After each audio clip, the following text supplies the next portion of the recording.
A veces me dan pena cosas absurdas y luego no se me mueve ni una ceja con alguna desgracia. Como si mi cuerpo tuviera un termostato emocional averiado y no detectara con qué toca mostrarse más sensible.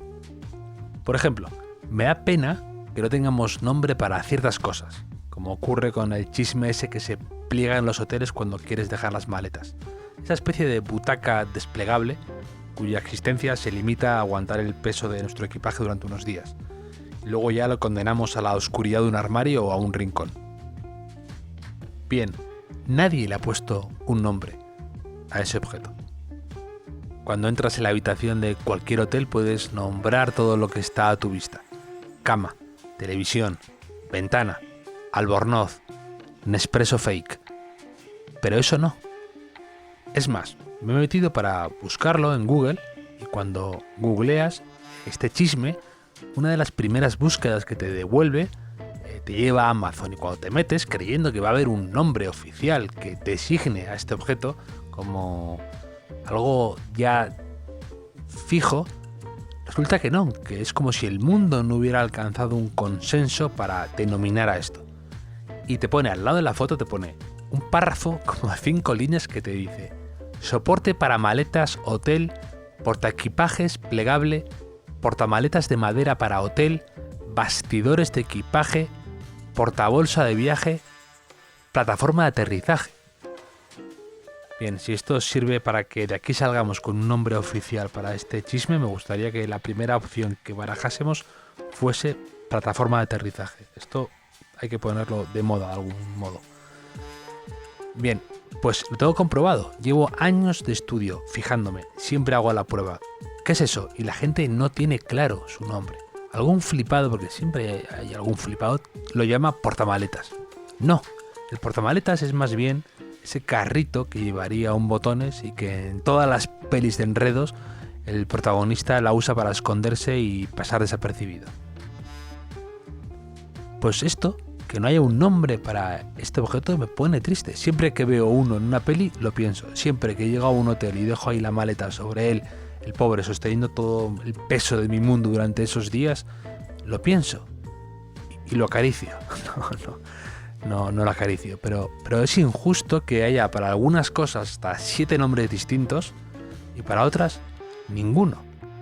Y con este objeto me da pena. En mi cabeza es como la butaca esa de La Bella y la Bestia, que había sido anteriormente el perro. Es así.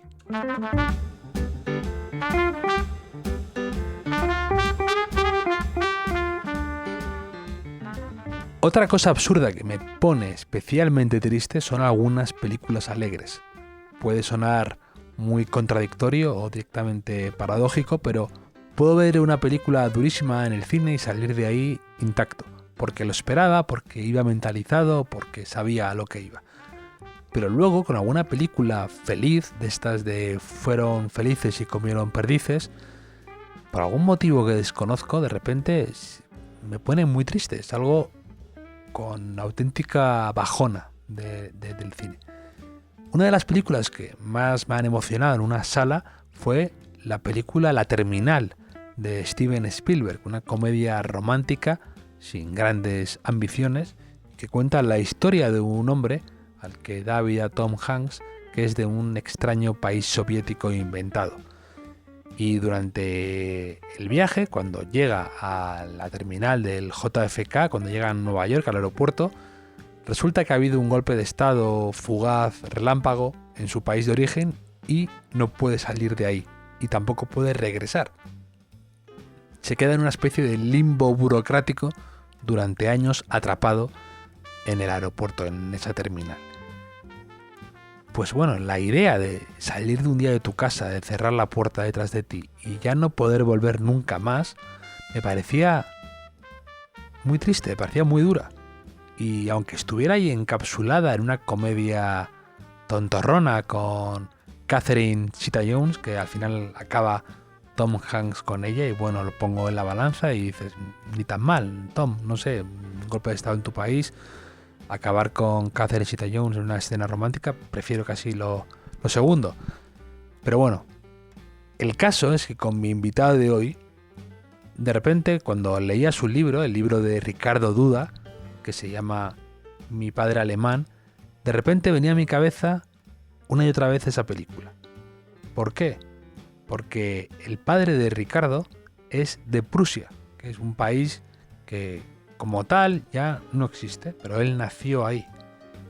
Y este libro cuenta un poco cómo Ricardo va descubriendo cosas de su pasado familiar, va investigando, va tirando de ese hilo y va enfrentándose a ciertas informaciones, a cierto pasado que le va de alguna manera y de otra afectando.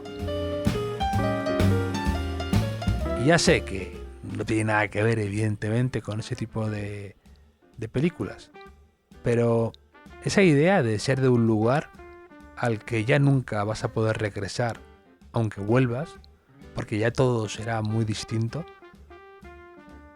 me hacía acordarme de cuando fui a ver esa película en 2004 y salí de ahí tan extrañamente tocado. Hablaremos de estos temas con Ricardo Duda. Hablaremos sobre la culpa, sobre la vejez, sobre los recuerdos, sobre la memoria, sobre cuáles son nuestros propios imperios romanos en los que pensamos, sobre nuestros libros favoritos, sobre viajes y sobre muchas más cosas.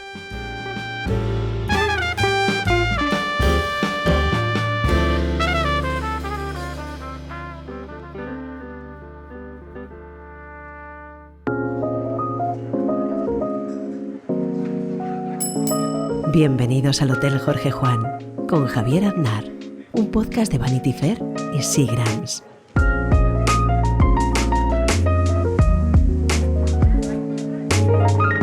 ¿Cómo estás, Ricardo? ¿Qué tal? Muchas gracias. Muchas ganas tenía de que vinieras. Son muchos años ya leyéndote en tus artículos, en Letras Libres. Me pareces siempre una persona muy interesante, tu punto de vista. Y acabas de sacar un libro con Libros del Asteroide llamado Mi padre alemán. Cuéntame un poco cómo nace la idea de este libro. Pues es una historia que siempre la había oído de niño, ¿no? Porque mi padre ha sido siempre publicista, él decía publicitario. No sé cuál era su lógica, yo creo que él pensaba que sonaba más comercial lo otro y él era creativo, ¿no? Siempre encontrando la forma más de su storytelling, tu padre. Exacto, sí, no, siempre. Entonces justo era de storytelling, ¿no? O sea, él siempre contaba esta historia también para crearse un relato, pues, no sé, de refugiado, niño refugiado a empresario de éxito, ¿no? Que es una historia que le gustaba contar en público y yo lo había oído 1000 veces y como todas las veces que uno escucha las batallitas de tus padres, pues siempre las has oído muchas veces y es como el chiste que has oído muchas veces y ya... Y entonces, bueno, pues yo más o menos lo tenía en la cabeza, pero no sabía que ahí había una historia hasta que ya cuando... pues empecé a leer, a escribir por mi cuenta, a tener como interés sobre la historia, pues dije, coño, a lo mejor hay algo aquí, ¿no? Y tardé mucho en sentarme a pensarlo y al final hasta que dije, mira, lo único que tengo que hacer es sentarme con él con una grabadora. Y lo hice y me quedé, o sea, muy sorprendido de la memoria que tenía y de las ganas que tenía de hablar también, porque esto es algo que él había durante toda su vida... digamos, utilizado esa historia, pero nadie le había preguntado mucho sobre ella y él tampoco había hablado mucho sobre ella en profundidad, ¿no? Más allá de para crear su pequeño relato. Y nos pusimos, y la primera vez, de hecho, fue de decirle, oye, estoy pensando hacer este proyecto, ¿qué te parece? Y empezó a hablar y tuve que ir corriendo por la grabadora porque no solo no le pareció mal, sino que le encantó y empezó ya directamente a hablar. Y entonces, claro, yo pues corría por la grabadora, empezamos a hablar y estuvimos pues todo el verano hablando. Esto fue el verano del 20 y entonces ya empecé yo a partir de eso a buscar el contexto y vi que sí que había una historia. Y... hay gente que cuando ve una grabadora delante o se cohíbe o al revés, se agranda, ¿no? Aquí había una parte también voyeurista por mi parte de que yo sabía que si yo lo ponía... Era muy gracioso, ¿no? Si ponía la grabadora o la veía o era muy consciente de ello, era muy autoconsciente, ¿no? Entonces estaba como... desplegando las plumas. Pero había otras veces que a mí me gustaba simplemente en una sobremesa estar hablando y lo que habíamos hablado pues luego lo transcribía, ¿no? hay una parte ahí de un poco de culpabilidad de decir, joder, parece que lo estoy sacando sin su consentimiento, pero creo que también había una parte de que me apetecía contar de su historia que no fuera solamente factual o de lo que me pudiera contar, sino de las atmósferas de él y yo charlando y contándome de su vida y sus digresiones que tiene y su manera como muy heterodoxa de contar historias, ¿no? Y bueno, es que tu padre, su historia es bastante fascinante. Para empezar, os sacáis bastantes años, ¿no? Tu padre es del año 40. Del año 40. Y tú eres del año 92. Yo del 92, sí. Eso ya es distinto, o ya es un punto de partida. Totalmente, sí. Y luego aparte, claro, tu padre tiene una historia muy... porque es de un país que ya no existe. Tu padre es de Prusia. Sí, de hecho sí, o sea, y esto es una cosa que él decía mucho, ¿no? De que él no puede, él si vuelve a su ciudad natal, pues no vuelve al mismo sitio, ¿no? O sea, él nació en una ciudad que por entonces era prusiana, que Prusia era parte de Alemania, y él nació cuando era parte del Tercer Reich, es decir, era de la Alemania nazi. Y cuando se tuvo que marchar en el 45, porque llegó el ejército soviético, cuando llegó desde el este, que llegó hasta Berlín en el 45, esa ciudad pasó a formar parte de la Polonia comunista.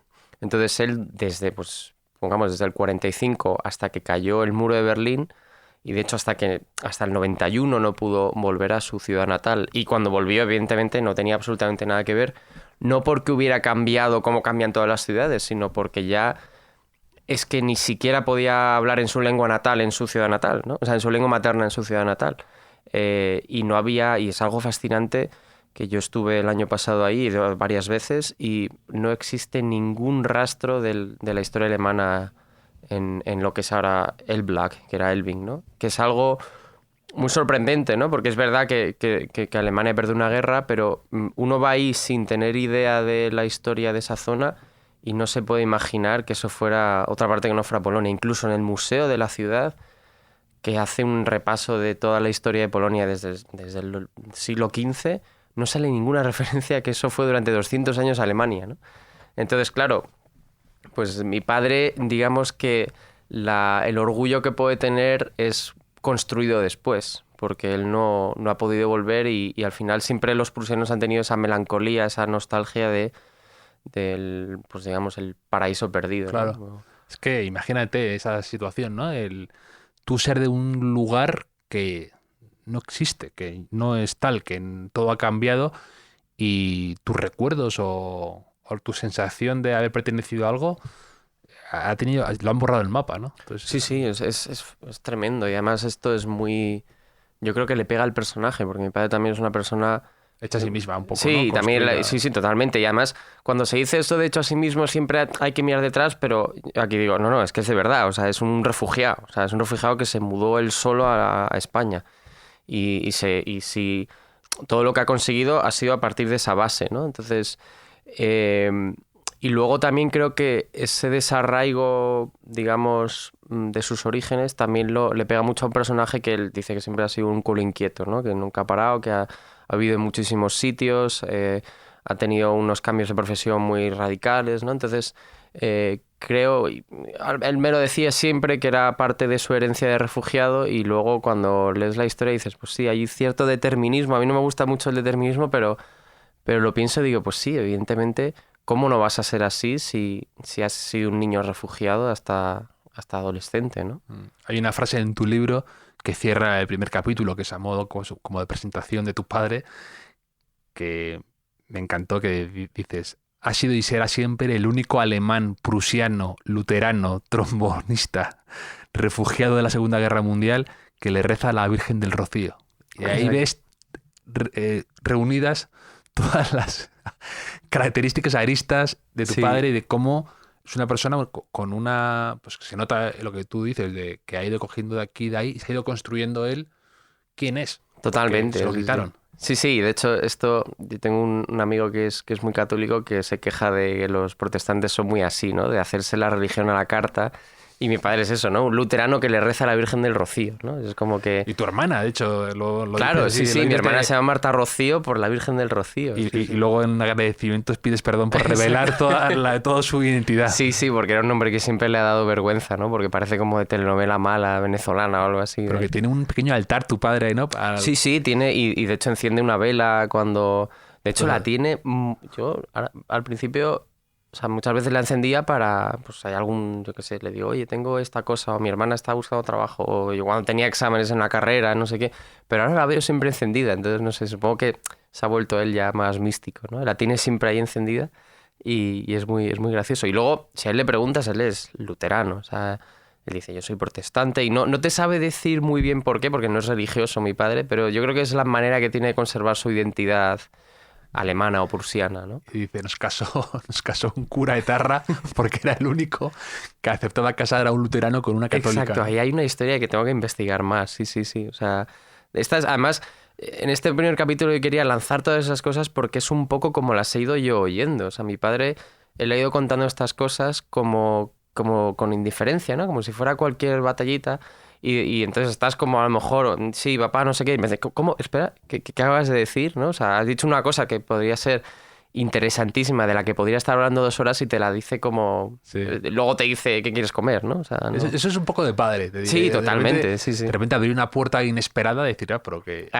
Creo que vi hace poco un vídeo en TikTok muy bueno que era como haciendo como un chiste con esto, ¿no? Que era de...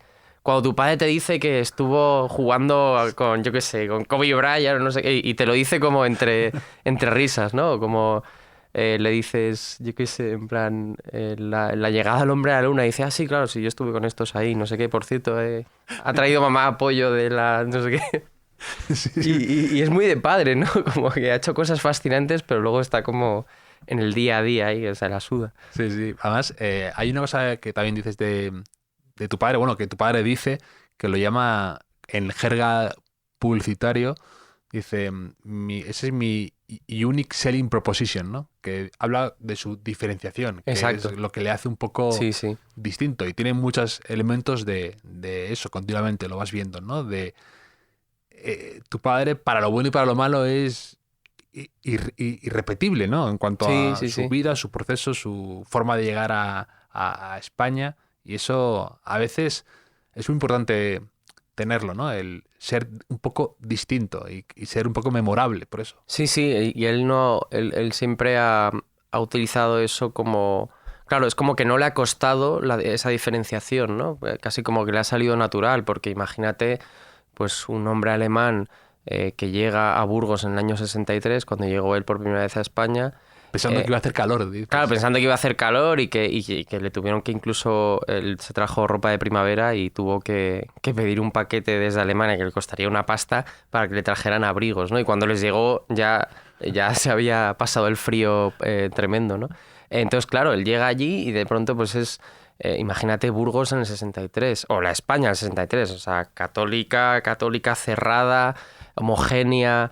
y llega él y dice, no, yo soy luterano, yo soy protestante, no sé qué. Se iba a la catedral de Burgos, pero no iba a la misa, ¿no? Se iba a un rincón y se traía su Biblia protestante y estaba diciendo ahí sus tal.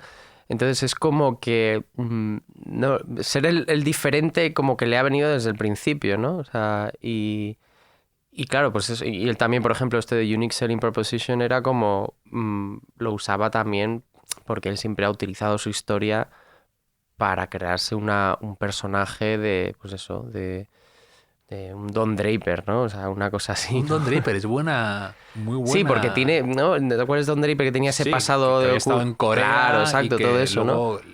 Se hace pasar por otro. Exacto, pues también tiene, y parece un cliché, ¿no? Pero sí que hay una cosa de eso, de tener un pasado ahí extraño que no lo dice mucho y de pronto lo vas detectando por cosas que va diciendo, ¿no? Y queda como enigmático.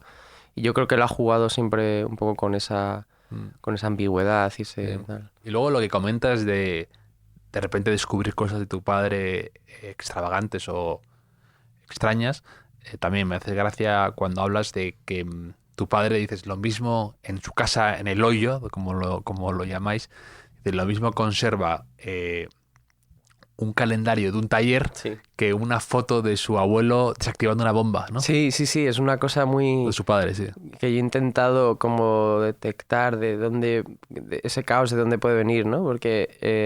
Porque luego es verdad que hay cosas que las guarda con mucho amor, ¿no? Ese altar que tiene de la Virgen del Rocío y tal.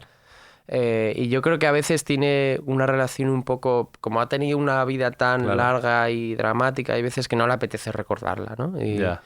eso es una de las cosas que me daba miedo a mí, de estar hurgando en una herida, ¿no? Y estar ahí sacando cosas que a lo mejor a él no le apetecía recordar, ¿no? Porque él tiene... Bueno, pues había siempre una frontera infranqueable en nuestras conversaciones, que era pues su primer matrimonio fracasado, su primer divorcio.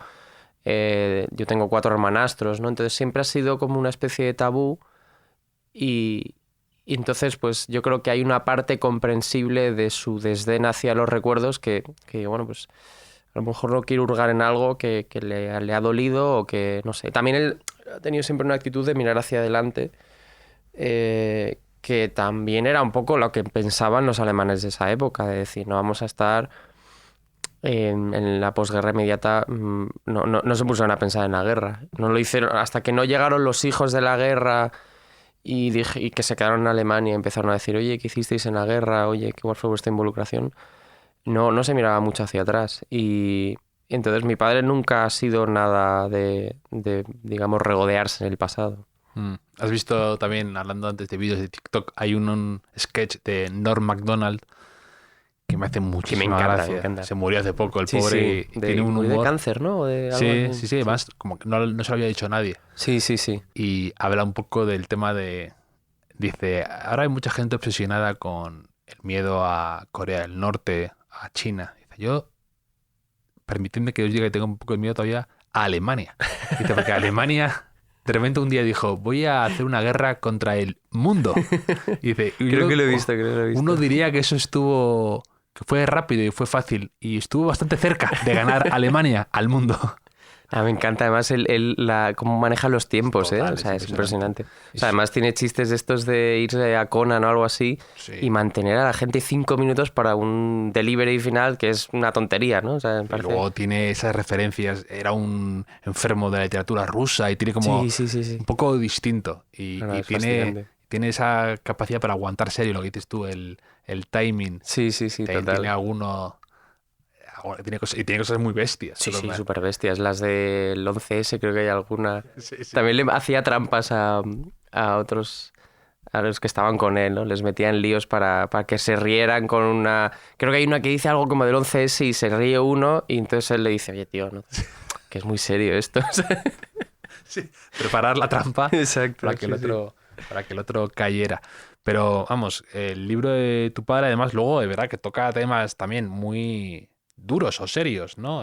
Pues cómo saltas de un lado a otro sin caer en la solemnidad o sin de repente tener que dar la espalda, ¿no? A un pasado. Entonces, Sí. eso es tremendo. Cómo pasas de una anécdota con tu padre, una sobremesa en vuestra casa en el hoyo con humor, porque este libro más me ha hecho reír, Ujú. a de repente pasas a un poco desde un poco la vergüenza que sientes por no saber alemán, que me ha parecido interesante cómo lo Ujú. tratas, a evidentemente pues ese pasado familiar en Alemania, en la época del Tercer Reich. Entonces, Sí, o sea, es algo que me ha estrujado el cerebro durante meses y años, ¿no? Porque yo quería las dos cosas y digo, joder, si este equilibrio no funciona de la frivolidad y la solemnidad y incluso no quería ser, digamos, muy solemne contando. O sea, había una parte que era como la mezcla entre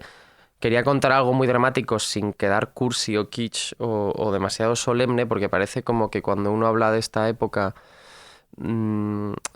como que tienes siempre que avisar al lector de lo terrible que fue, por ejemplo, el nazismo, ¿no? Y a mí me parecía que un lector inteligente no hace falta que se lo explique, claro, ¿no? O sea, no es infantilizar al claro, lector, ¿no? entonces y yo quería contar ese horror sin tener que hacer unos juicios que ya hemos escuchado todos sobre la barbaridad esta, ¿no? Imagínate decir, no tengo palabras para esto o no sé cómo explicar esto otro.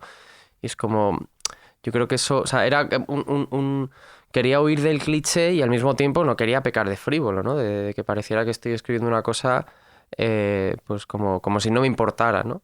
Y claro, pues fue un proceso largo porque, bueno, pues que al final es un libro muy collage, ¿no? O sea, como muy mezclando estilos y géneros y escenas y claro, el trabajo que hice con Luis Solano, el editor de Libros del Asteroide, que es un crack, o sea, esto no lo digo porque me vaya a pagar más por ello, sino porque es una experiencia de edición que no tiene mucho, que me parece una experiencia muy americana, ¿no? Del editor encima de ti, ¿no? Sí, es un editor de un nivel muy alto y se nota. Entonces. Claro, o sea, es alguien que a lo mejor la idea que tenemos de un editor es el que es como casi como el comisario que te dice, sí, pues escribe esto y ya está. Y no, es alguien que estaba encima, ¿no? Y entonces era el encontrar ese equilibrio para que no, porque a mí me asustaba quedar frívolo, ¿no? Porque lo que cuento al final es una historia muy dramática, ¿no? No solo de niños refugiados, sino de sale el Holocausto también y la involucración de mi abuelo digamos, en el Holocausto. Y evidentemente, pues eso no quería frivolizarlo, ¿no? Y por eso le hice esta estructura un poco en dos partes para que, digamos, hubiera cierta pausa después de desvelar al lector lo que ocurrió y lo que hizo mi abuelo, ¿no? Porque puedes contar o sea, tu abuelo exactamente. Sí, o sea, básicamente yo sabía que mi abuelo había participado en la Segunda Guerra Mundial en el bando nazi, o sea, eso lo tenía clarísimo porque además era algo que era muy obvio y muy intuitivo, ¿no? Era policía local en la Alemania nazi, evidentemente te movilizan de alguna manera, sobre todo siendo policía que ya tienes formación militar, ¿no? Y especialmente en Prusia, que Prusia era uno de los lugares más favorables al nazismo de toda Alemania, hasta el punto de que la población polaca de ahí, o sea, la población que hablaba polaco en Prusia, votó al partido nazi, a lo mejor, creo que fue el récord de voto a favor en las elecciones del 33. Y esto pensando que era población que justo varios años después esa Alemania nazi invadió Polonia, ¿no? Entonces, yo lo que descubrí, o sea, cuando murió mi tío en el 2021... que te dejó muchos papeles. Exacto, todo, ¿no? me dejó un montón de familiar. papeles, me los trajo su viuda y ahí empecé a indagar y encontré muchísima información sobre lo que hizo mi abuelo y descubrí que él participó digamos, en el Holocausto en Europa del Este. Es decir, él participó junto con las SS como policía, es decir, iba como enlace de las SS como policía de guardia, ¿no? Y digamos, eso era un eufemismo digamos, de limpieza étnica, ¿no? O sea, se llamaba guerra antipartisana porque era para, digamos, acabar con la resistencia a la ocupación alemana, pero al fin y al cabo era un eufemismo de limpieza étnica, ¿no? O sea, iban pueblo por pueblo, después de que el ejército en la vanguardia, digamos, la Wehrmacht, haya llegado ya a territorio soviético, iban ellos detrás para hacer la limpieza, ¿no? Entonces, claro, esto no es un descubrimiento que es traumático por doble, porque no solo me confirmó que mi abuelo participó en el bando nazi, sino que lo hizo además en una de las partes más terribles de esto, que no era simplemente carne de cañón en la vanguardia, sino que estaba en la retaguardia, pues digamos, participando en limpiezas étnicas, ¿no? Y sobre todo participando siendo una, ¿cómo se llama? Una herramienta esencial para traer a los judíos y a las minorías étnicas hacia los campos de concentración, ¿no?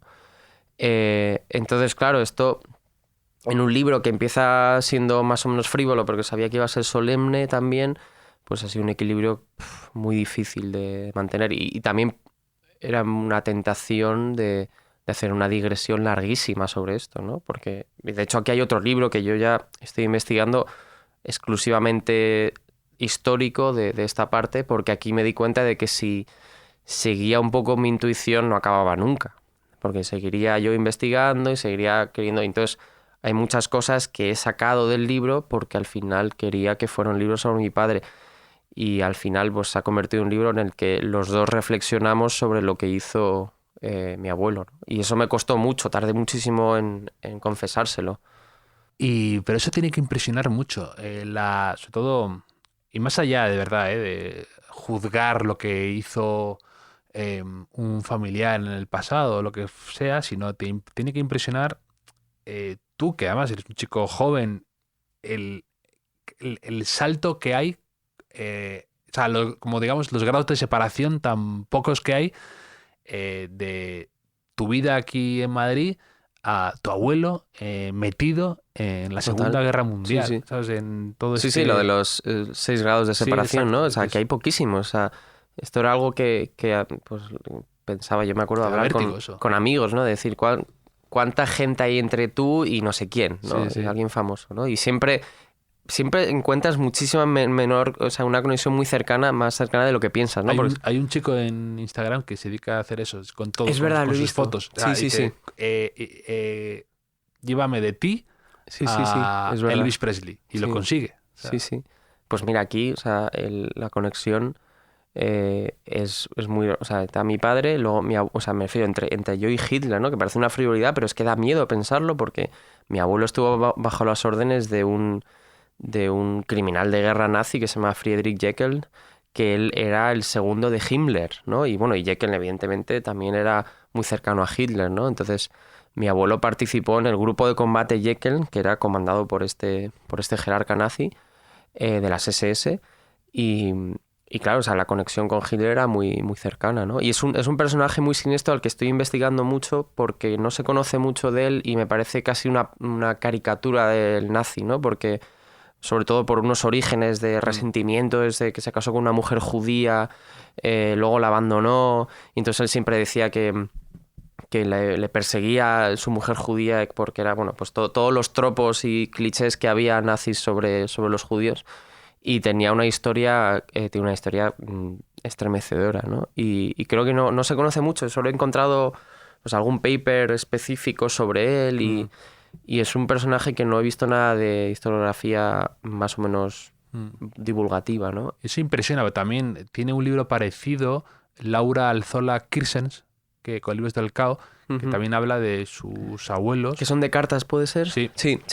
Y No lo he leído, pero me llamaba mucho la atención, sí. Y me impresiona eso, que a veces esa época está como en una cápsula particular que tratamos de apartar o de aislar, o que fue tan bestia que crea después un agujero tan grande que a veces da la impresión de que fue hace muchísimo más, o que está apartada, está como en un lugar y cuando ves que no fue hace tanto, o que, no sé, tu abuela pudo vivir esa época, o te da un vértigo tremendo. Sí, da mucho vértigo, y también la Segunda Guerra Mundial es que casi es una ficción, ¿no? O sea, me refiero, Sí, es tan... total. Es como el Imperio Romano, ¿no? Que Claro, está- justo, dicen sí, que se está hablando... Que de hecho mi equivalente es la Segunda Guerra Mundial, o sea, no pienso tanto en el Imperio Romano. Pero sí, yo me acuerdo que cuando descubrí todo esto de mi abuelo, digo, esto es una ficción, y al contárselo a mi padre se lo convertí también a él en una ficción, porque de alguna manera ese no es el padre que él conoció, ¿no?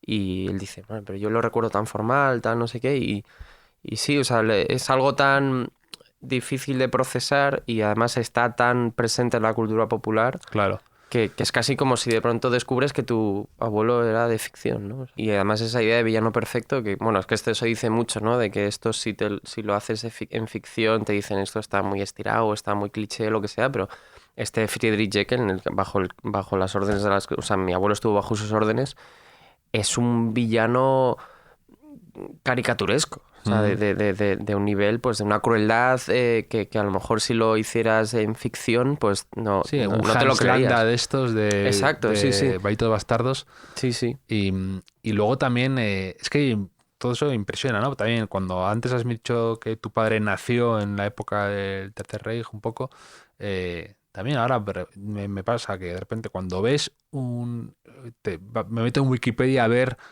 la historia de a lo mejor un deportista o un músico o un actor que o nació o murió en Alemania en esa época. Cuando de repente ves en Wikipedia la bandera nazi como algo, te das un respingo diciendo, pero ¿cómo? Sí, de su origen. Bueno, y yo, claro, evidentemente la esvástica tiene un potencial simbólico, que yo verlo en el pasaporte de mi abuelo ya solamente eso me parecía ya Sí, loquísimo. completamente, o sea, ya no me hacía falta investigar más, ¿no? Evidentemente quería hacerlo, ¿no? Pero y además en su pasaporte militar es una esvástica y una mancha de sangre. Entonces dices, es que esto parece algo como un Fabricado, atrecho sí. cliché, ¿no? O sea, y es real. Sí, sí, pero vamos, que la historia de tu padre es inacabable. Además, bueno, por todo lo que él comenta y también sus reflexiones son muy interesantes. Y luego su forma de hablar contigo, me parece muy... Me reí en voz alta cuando dices que tu apodo Meduso, que te llama Meduso porque tu primer artículo en prensa fue sobre las medusas en el Mar Menor. Exacto, sí, sí. Me Es parece un algo, troll, mi padre. me parece algo tan de mi padre también, tan de mi padre, ese llamarme Meduso por escribir algo así, Sí, sí. que al final eso es bonito. ¿Y has leído mucho sobre ese tipo de libros, relación hijo-padre? Ujú. O Sí, o sea, había tú una eres un parte... lector voraz, además, de muchas cosas. O sea, tú Sí, o sea, eres- me apetecía mucho leerlo. También había una cosa que yo, como soy periodista y siempre que he escrito es documentándome, tenía como, o sea, cuando me planteo un proyecto siempre lo que me gusta es hacerme una lista de lecturas, ¿no? Y en este a lo mejor no hacía tanta falta. O sea, sí que hacía falta, pero quizá era más importante simplemente charlar con mi padre. Pero era como, no, ¿cómo voy a meterme en este proyecto sin haber leído Patrimonio de Philip Roth, ¿no? Y luego lo leí, me fascinó, pero evidentemente no lo lees para copiarle nada, sino un poco por, bueno, a ver qué se ha escrito sobre esto, cuáles son los mejores que se han escrito de esto, ¿no? Y a mí realmente hay libros como que me han influido mucho. Hay uno de una autora que me gustaría que se rescatara porque no se, sobre todo porque están rescatando muchas autoras francesas muy parecidas, como Annie Ernaux, por ejemplo, que se llama Monique Lange, que era guionista y que, bueno, que era también célebre en España porque era la pareja de Juan Goytisolo. Mm. Y tiene un par de libros. Tiene uno que es estremecedor sobre ella lidiando con o intentando procesar la homosexualidad de Goytisolo, en la que ellos siguen siendo pareja, pero tienen una especie de acuerdo en el que él pues tiene amantes hombres. Vivía en Marrakech, ¿no? Exacto, sí. Este es un libro que se llama Casetas de baño y es ella como teniendo una crisis nerviosa y yéndose al norte de Francia a procesar todo esto, ¿no? Y lo hace además de manera un poco como medio onírica, medio un poco lateral, ¿no? Y me parece fascinante. Y ella tiene un libro que se llama Cuadernos rotos, que es sobre su padre, que es una maravilla, porque es un libro en el que habla de su padre de una manera así fragmentaria también, como pues contando... Es algo muy que me gusta mucho de esta literatura francesa, como Valérie Mérogin, o que hacen como pequeños destellos, ¿no? Te suelto cositas, te suelto anécdotas y luego todo es una orfebrería de cómo mezclarlo todo. Y ese libro a mí me fascinó mucho y durante mucho tiempo era como que digo, ojo, yo quiero hacer algo parecido. Luego, evidentemente, nunca sale, pero me gustaba mucho, ¿no? Era un libro, además, que no tenía la mística que hay de algunos libros de padre e hijo, de un poco de el hijo mirando al padre como referente, porque al final es muy diferente la visión que desde la mujer, ¿no? Y también, pues, es como un libro que me convenció que a veces, si hay un párrafo que puede parecer que está siendo duro con tu padre, pero luego si piensas en la imagen Sí. general, ves que hay cariño, ves que hay amor, ¿no? Y también es como una reivindicación de que en realidad la obra es todo, no solamente el párrafo donde sale esa valoración sobre mi padre que a lo mejor pueda ser injusta, ¿no? Porque luego en la imagen general pues hay mucho cariño y mucho amor, ¿no? Ah. Aquí tenemos la tradición, Ricardo, del cuestionario Proust. Será familiar. Y si te parece, vamos a indagar todavía más en... Hemos indagado ya en tu padre, ahora vamos a indagar en ti también. ¿Te parece? A ver qué nos muestras. Fenomenal, fenomenal. ¿Y qué nos ocultas? ¿Cuál dirías que es tu idea de felicidad perfecta? Joder, no me lo había preparado, pero me gusta más así en plan freestyle, Algo ¿no? espontáneo, Claro, sí. claro, sí. De felicidad perfecta. O sea, yo creo que es estar... va a ser una cosa muy viejuna, pero es como estar mirando al mar con un libro, o sea, y sobre todo en la casa del hoyo. Porque Sí, es como un momento en el que estás en paz contigo mismo. Al final yo siempre tengo muchos demonios en la cabeza y entonces pues para mí es eso, también al lado de, por ejemplo, de mi novia y de mi perro al lado. Eso es como una idea estoy simplemente pensando en una escena de este verano que me ha parecido de felicidad insuperable. Porque El Hoyo, ¿no? Es esa casa que tenéis como en Murcia, ¿no? Por ahí, en Sí, Mazarrón y toda esa sí, zona. Y que, para empezar, lo del Hoyo me parece un buen nombre, ¿no? Como Joder, bastante... El Hoyo. había una frase que me acuerdo que puse en el libro que era como que no me di cuenta, porque claro, yo le llamaba el hoyo siempre y era como que mi padre quiere morir en el hoyo. Y digo, joder, tío.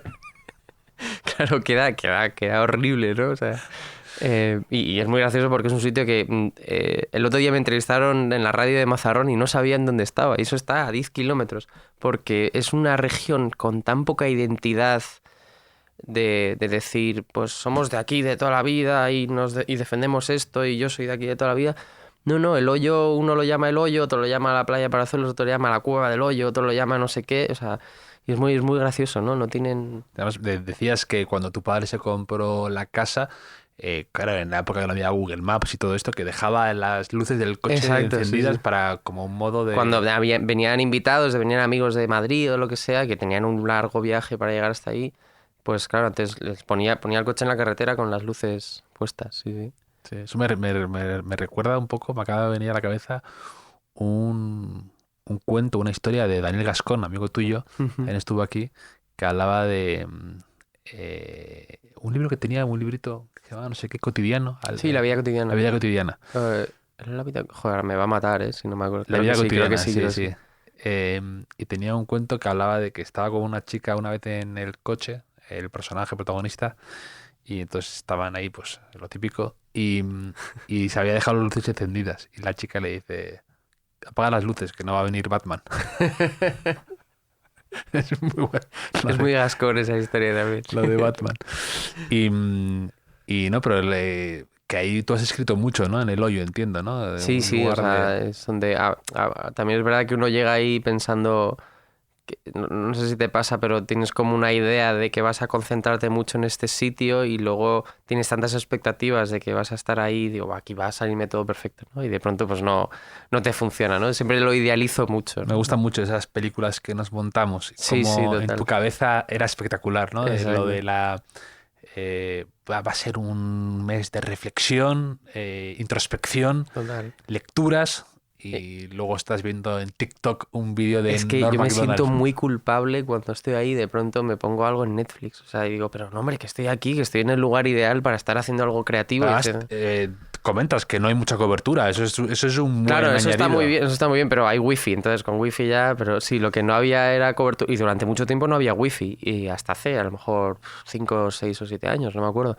Y eso sí que ahí ya sí que te obligaba pues eso, a no mirar el móvil y tal. Y a mí me venía fenomenal. Desde que pusimos el wifi ahí me ha jodido, la verdad.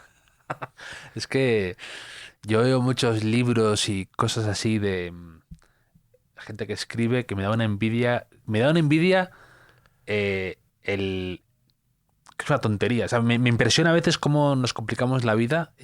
Hay aplicaciones de estas o sistemas que tú pagas para que te quiten lo que tú estás pagando. Que es como la pirueta De hecho, máxima. he tenido yo un sueño el otro día extrañísimo que de pronto abría el móvil y era como con el interfaz de un Nokia de los principios de los 2000 y estaba como rayadísimo y luego decía, bueno, al menos así voy a currar, ¿no? O sea, voy a concentrarme, ¿no? Eso es una cosa, es una aspiración constante que tenemos de... Pero cuando ves alguna foto, otro día estaba viendo de E.B. White que tenía como donde escribía, era una especie de casa de pescador sobre un barril con vistas al mar, pero sin ningún tipo de nada de tecnología. Y tú lo miras hasta con envidia. Sí. Con pesar del propio progreso, todas las facilidades que tienes, ¿no? Sí, no, y a mí me encantaba en la biografía de Roth que sacaron el año pasado así de Philip Roth, pues él habla de cómo tiene su cabañita al lado, o sea, tiene una cabaña adyacente a su casa a la que va a tal hora, y si vienen invitados, él les dice, me tengo que ir, me toca, quedaos aquí, la casa es vuestra, pero yo tengo que irme a mi cobertizo a escribir. Y es una cosa pues súper, es una mesita y unos folios y unos lápices. Sí. Y digo, joder, qué gusto. Y al mismo tiempo digo, me pego un tiro si tengo que estar haciendo eso. Eso también lo tiene Kate Alice, que tiene ahí como una especie de zona de trabajo, o Stephen King, otro día lo contaba aquí, la bien querida, que él sigue una especie de cobertizo que ha recreado Hostia. en su casa para poder escribir ajeno de distracciones. Bueno, era lo que decía Virginia Woolf, ¿no? Lo de, al final, Sí, la toda habitación, la habitación ¿no? propia, ¿no? Ujú. Y un taco de folios, ya está, no necesitas mucho más. Pero sí, es interesante ese tipo de... Sí, yo soy muy fetichista de ese tipo de cosas. O sea, de mirar los espacios de trabajo de los escritores y todo esto. Al final es algo tan solitario, ¿no? Que intentas ver cómo los demás Justo, lo buscas algo de hacen. complicidad. O sea, no complicidad de que hubiera igualdad, ¿no? Pero de decir, joder, ¿cómo lo hacen estos? Y, por ejemplo, me acuerdo Ian McEwan creo que decía que tenía que para mantener ese nivel de soledad como escritor necesitaba todas las noches tener una cena con amigos. Entonces invitaba gente o iba a casas de tal y tenía todas las noches... claro, pues si tiene a lo mejor ese objetivo al final del día, pues está ahí desde las 6 de la mañana escribiendo y dice, bueno, pues luego O tomo sea, algo, que ¿no? decía, claro, que cenaba con amigos para hartarse de ellos y luego querer otra vez la soledad, ¿no? Sí, un poco era eso, para tener ese equilibrio, ¿no? Porque son dos absolutos, ¿no? O sea, Sí, sí, sí, sí. ¿Y cuál dirías que es tu mayor miedo? pues yo creo que la soledad. O sea, sobre todo porque trabajo y vivo solo, entonces pues es complicado, ¿no? O sea, y no soy muy disciplinado, entonces tampoco es como que tenga un horario que diga, bueno, pues estoy solo, pero no estoy más o menos centrado en esto todo el día, ¿no? Porque soy muy caótico. También porque mi trabajo es así, ¿no? Digamos, de informal. Y sí, yo creo que ha sido este año, estos 2 años o así que he estado como a tope con libros cuando me he dado cuenta de que necesitaba esa socialización y me daba un poco de vértigo el pensar pues en esa soledad, ¿no? Y sí, yo creo que es eso. Hay otras cosas que no me dan tanto miedo, ¿no? Pero esta en concreto sí. También pues uno se da cuenta de cuando madura, me estoy poniendo aquí muy, muy dramático, ¿no? Pero No. de cómo pues con cierta edad te cuesta más conocer nueva gente, a lo mejor porque yo qué sé, pues la socialización en general siempre ocurre en el espacio de trabajo y también incluso cuando encuentras pareja siempre a lo mejor tiene que ver que es tu compañía de trabajo, tu compañía de universidad, no sé qué. Y claro, yo que estoy, o sea, yo tengo muchísimos amigos, pero lo estoy diciendo como cuando me pongo pesimista, digo, hostia, ¿y si por ejemplo, tengo un amigo, mi mejor amigo es americano, digo, ¿y si se vuelve a Estados Unidos? Y si otro, pues de repente le sale una oferta de trabajo, otro digo que le ha salido una oferta de trabajo fuera de Madrid y tal.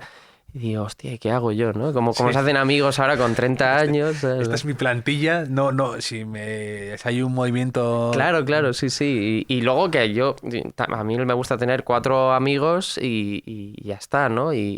O 5 o 6, pero prefiero que no soy de tener 15 o 20, ¿no? Pero sí que es algo que lo he pensado mucho pues en estos años así escribiendo esto. Y luego también has comentado antes que, pues, que tienes muchos demonios internos o algo así. Y luego también al final de tu libro, en los agradecimientos, que me gusta mucho leerlos, porque siempre a veces, en muy poco, se revela mucho del autor. Y también comentas como, bueno, que se lo agradecías a alguien y decías que me ha salvado a veces de los lugares oscuros, ¿no? Sí. Entonces, ¿cómo es eso? Sí, es un poco esto que estaba hablando, ¿no? Bueno, al final es que este era un libro que... pues lo que decía, yo tenía ese equilibrio entre la parte íntima y la parte histórica y cuando me ponía demasiado íntimo necesitaba ir a la parte histórica porque para compensarlo, ¿no? Esto es algo que yo hablaba con mi psicólogo que me decía, es que claro, tu trabajo estos 2 años ha sido básicamente una exploración sobre ti mismo y sobre tu padre.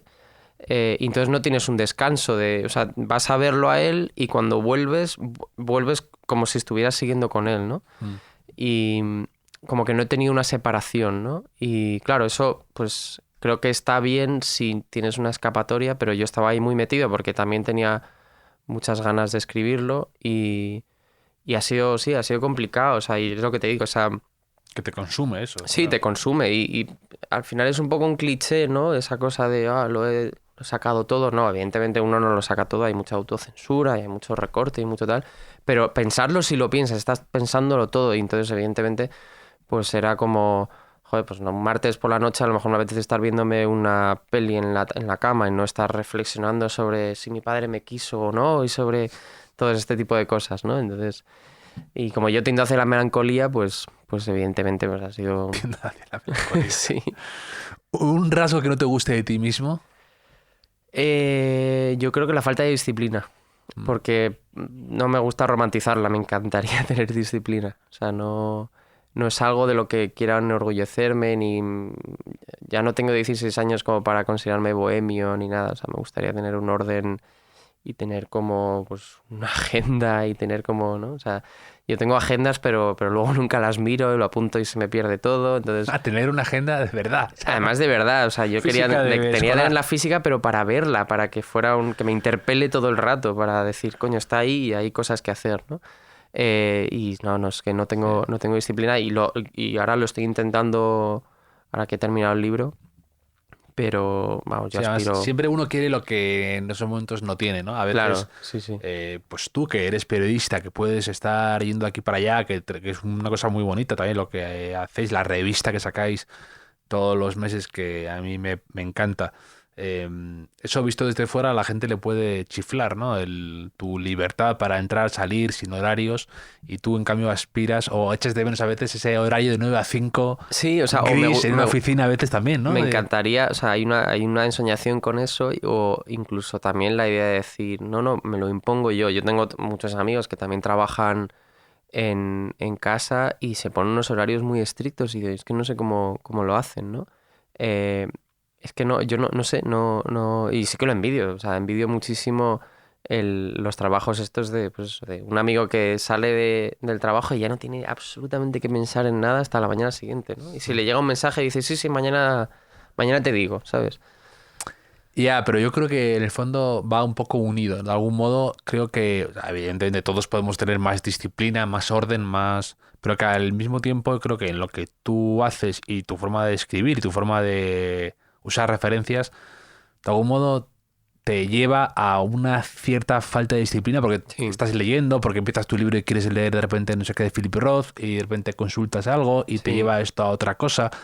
Y yo creo que a veces querer encauzar eso demasiado puede matar un poco esa creatividad o fluidez. Es verdad que no, sin romantizarla y sin ponerte excusas, pero creo que a veces también es Sí, o sea, es inevitable. verdad, a mí, o sea, yo me decía a mí mismo esto que, no me acuerdo, que la inspiración te pille trabajando, ¿no? O sea, y al final es cuando estás trabajando, da igual si es disciplina o no. Me refiero que a veces uno quiere prepararse antes, decir, ahora voy a hacer esto en concreto, de esta parte creativa.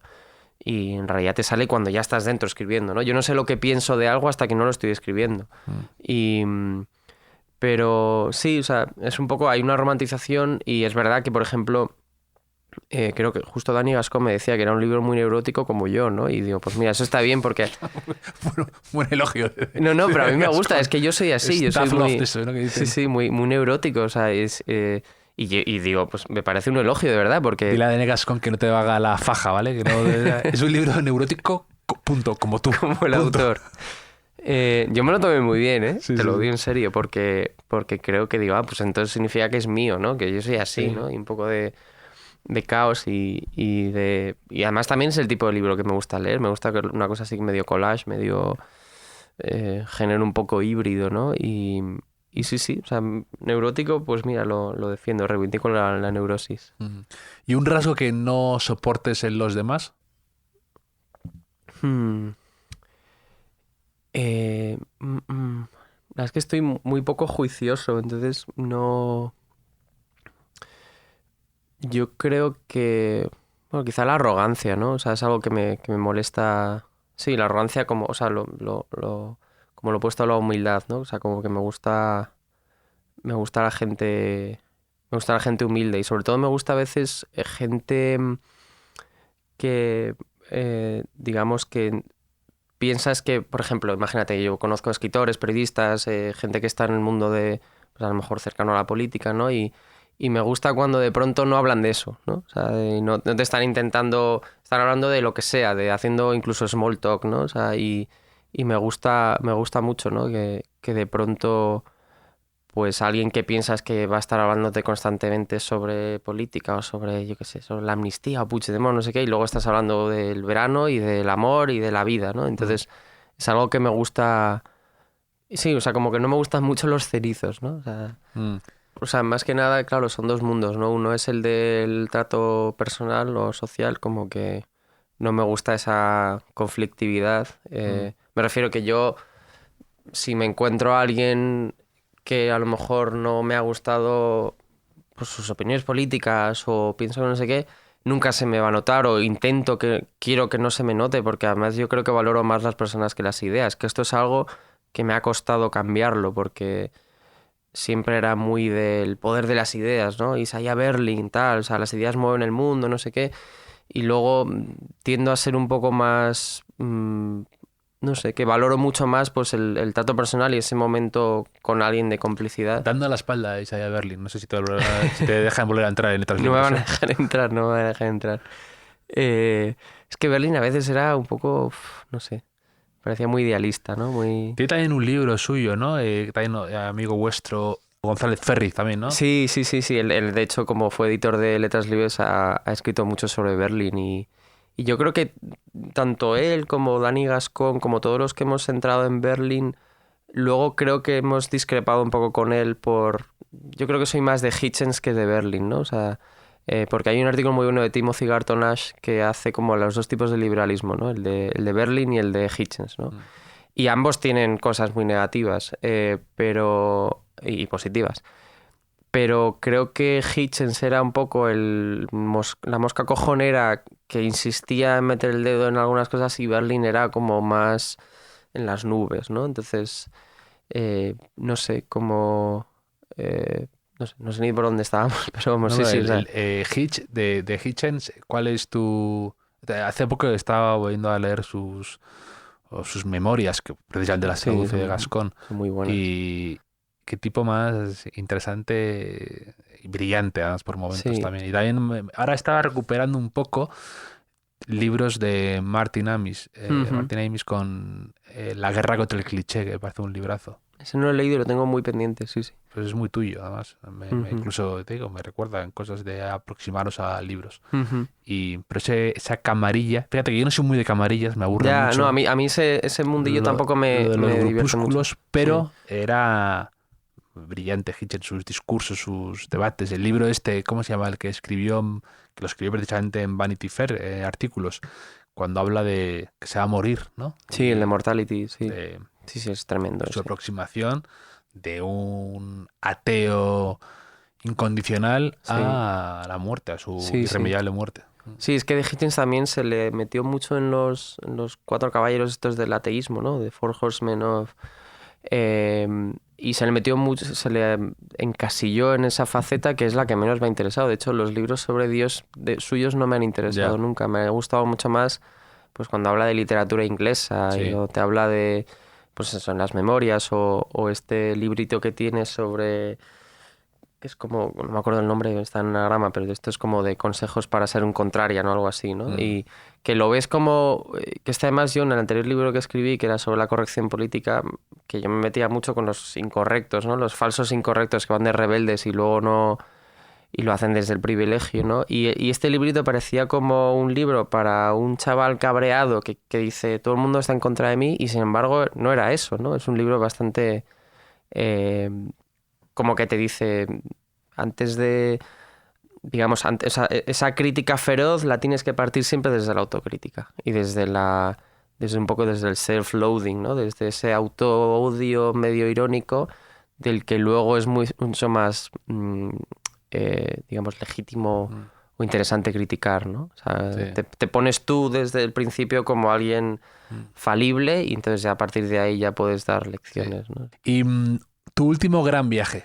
Mi último gran viaje fue, bueno, el más importante, claro, para el libro fue a Polonia, que fui por mi cuenta y fui pues a la casa natal de mi padre. Encontré las dos casas, no conocía una de ellas, yo la encontré, fue un proceso muy divertido, además intentar traducir las calles en polaco, ver cuál era el nombre, yo tenía el nombre en alemán.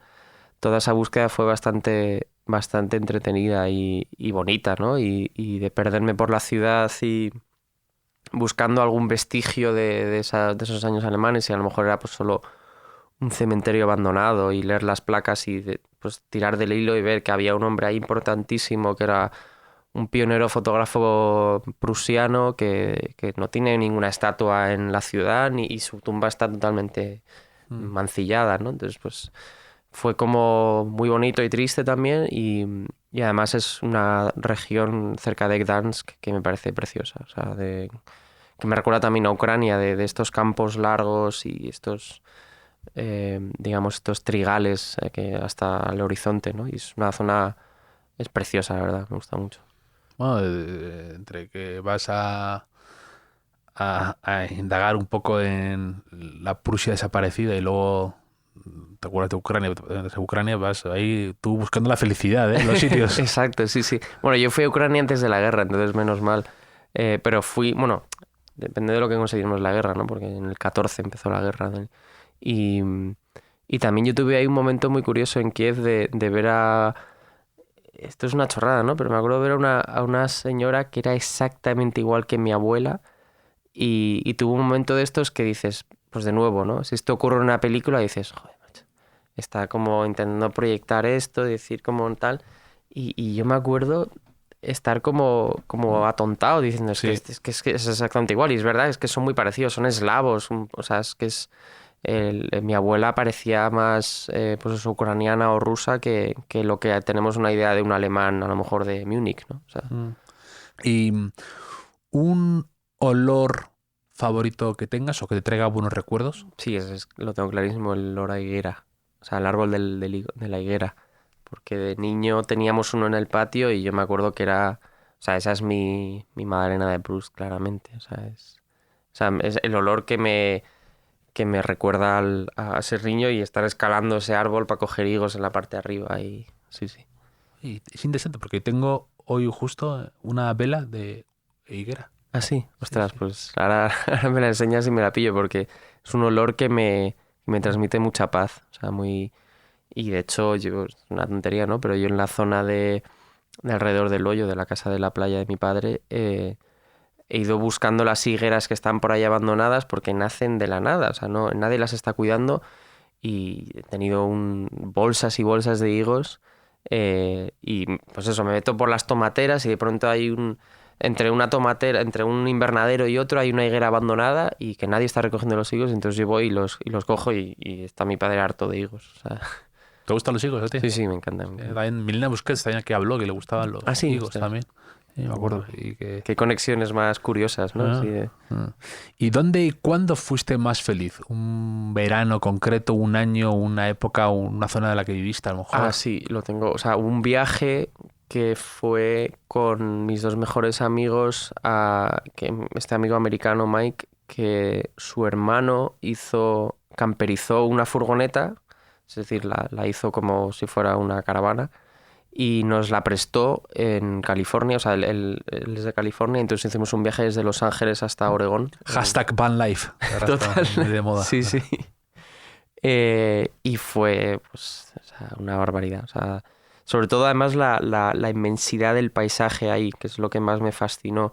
Que es la idea de, pues eso, estar hablando y de pronto me dice Mike, pues mira, en los siguientes 250 millas hacia allá, eso es territorio federal que está sin urbanizar, sin civilizar, y es parte del Estado, ¿no? Que es esta iniciativa que es muy bonita de Teddy Roosevelt de pues hacer los parques federales y de hacer zonas completamente, pues eso, del Estado, ¿no? Y entonces esa sensación de decir, joder, es que me puedo estar conduciendo hacia allá y de hecho no hay carretera, pero Sí. imagínate, y no termina y son unos paisajes eternos, ¿no? Y también fuimos a Yosemite a ver el Capitán, que es la montaña esta. Y es que te deja tonto, o sea, te deja absolutamente tonto. Y me siento como un turista, pues no sé, o sea, como diciendo algo, pero es que de verdad es una barbaridad. Y luego Oregón me parece un estado impresionante, o sea, como que no se ha reivindicado tanto. O sea, se habla mucho de Portland porque es como capital así indie, Sí. ¿no? Y se habla mucho de Seattle también, que también es una costa como muy, muy alternativa, ¿no? De música y no sé qué. Pero el Oregón pobre de interior es fascinante y también es un shock cultural, ¿no? O sea, También hice aquí un podcast y le escribí el prólogo de su libro, de Chuck Klosterman, que ahora vive justo en Oregón. Y hablando después, tal, me dijo, tienes que venir, tal. Y que siempre le he admirado mucho, me ha gustado mucho leerle. sí, sí. Y también tengo ganas de conocer Oregón, la verdad. Es una pasada. Y además es un estado asequible. O sea, me refiero, yo me acuerdo que estábamos ahí y pues comías muy bien. Además tienen, pues evidentemente es el Pacífico, o sea, el Pacífico, entonces estás comiendo jerky de salmón, ¿no? Y cosas así rarísimas y también muchas poblaciones. Ahí tocasteis fondo, ¿no? Con el jerky de salmón, como el de hacia rutas salvajes, ya estabais Exacto, en modo, sí, en modo- estábamos ya. Es un cliché absoluto y fumando porros viendo las estrellas, pero es que me da igual, fue una maravilla. Me ha recordado lo que comentas ahora, de esa elección de lugares de Estados Unidos, que te trae buenos recuerdos. O sea, también vino aquí David Jiménez a hablar de sus también con libros del asteroide, Gran de amigo, su mal sí, sí. dormir. Y justo también decía, yo tengo un recuerdo de ser feliz en un pueblo en Colorado, se llamaba Eagle. Y dice, y de repente, si algún día toco fondo y estoy mal, me podréis encontrar en Joder, Eagle para además recobrar mi... esa idea, mira que a mí hay una parte de la cultura estadounidense que no me gusta mucho, ¿no? Pero esa idea de decir, pues lo mando a tomar por culo todo y me voy a esta cabaña en mitad de tal, yo creo que esto es algo como Así un poco... es como empiezan muchos asesinos en serie. Exacto, El una Una Bomber y todo una esto. bomber totalmente. Pero es un poco, es también esta cosa de lo de cuántas veces piensas en el Imperio Romano, pues en cuántas veces piensan los hombres heterosexuales de decir, me lanzo a la mar o me voy a una cabaña de tal. Yo creo que eso es algo un cliché que además me divierte mucho, ¿no? O sea, eso de quiero ser marino y me voy en un carguero, ¿no? Y además yo tengo una broma recurrente con mi novia y con amigos de cuando voy por ahí, de ver alguna cabaña asquerosa y no sé, y yo con eso me conformo, yo con eso me vale, ¿no? O sea, y luego es una idealización, luego me estoy 2 semanas fuera de una ciudad y ya digo, uy, no. Como...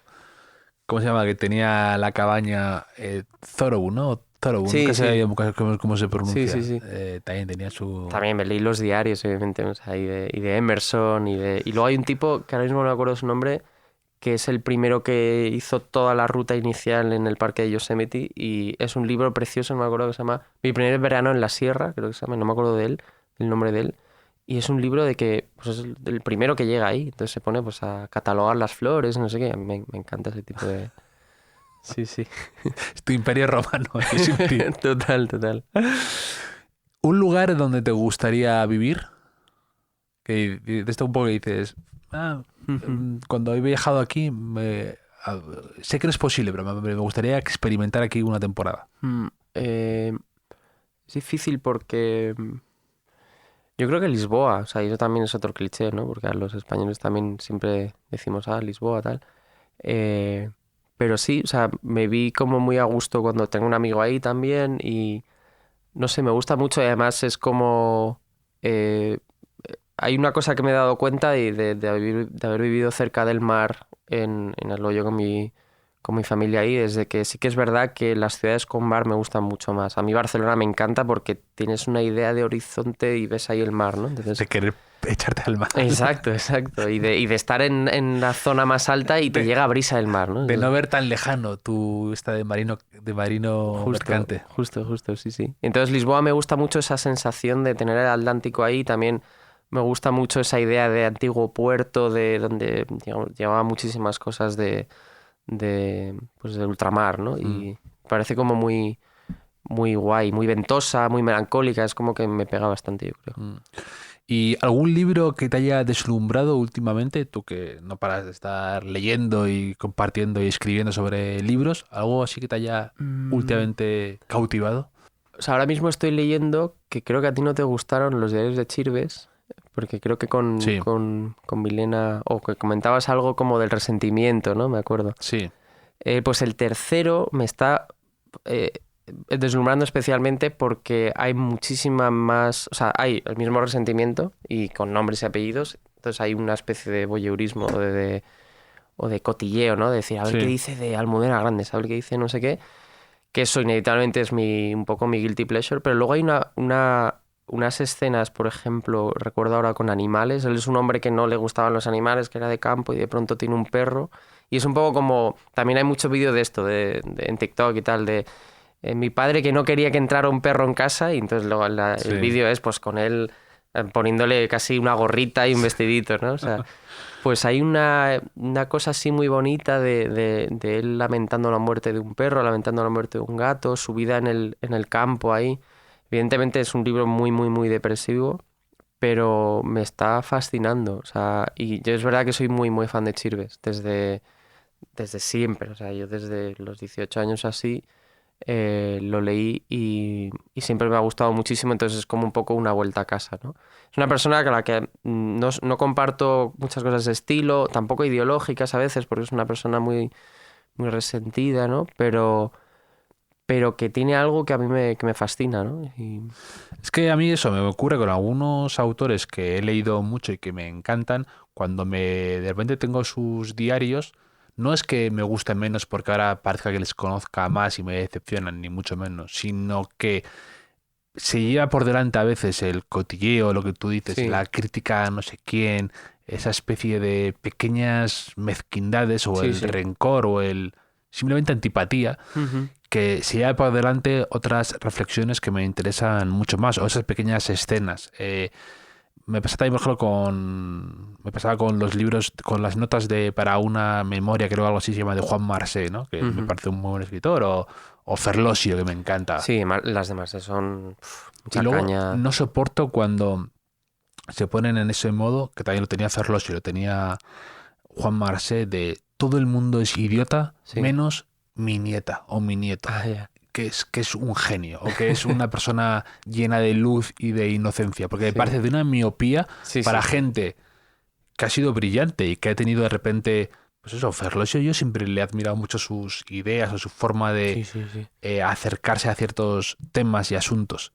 Y luego todo el mundo es malo, todo el mundo es necio, todo el mundo es inútil, salvo mi perro Salchicha y mi nieta, ¿no? Esa Sí, especie sí, sí. de todos son unos hijos de tal, el ser humano es malo, Sí, tenemos que yo es aprender que, a los animales. No me claro, gusta. yo lo leo casi como si estuviera leyendo a Celine o algo así, ¿no? Como que el rencor también creo que hace buena literatura, pero también a veces me veo a mí mismo diciendo, lo estoy leyendo porque esto me apetece y me parece bonito o porque por el cotilleo, ¿no?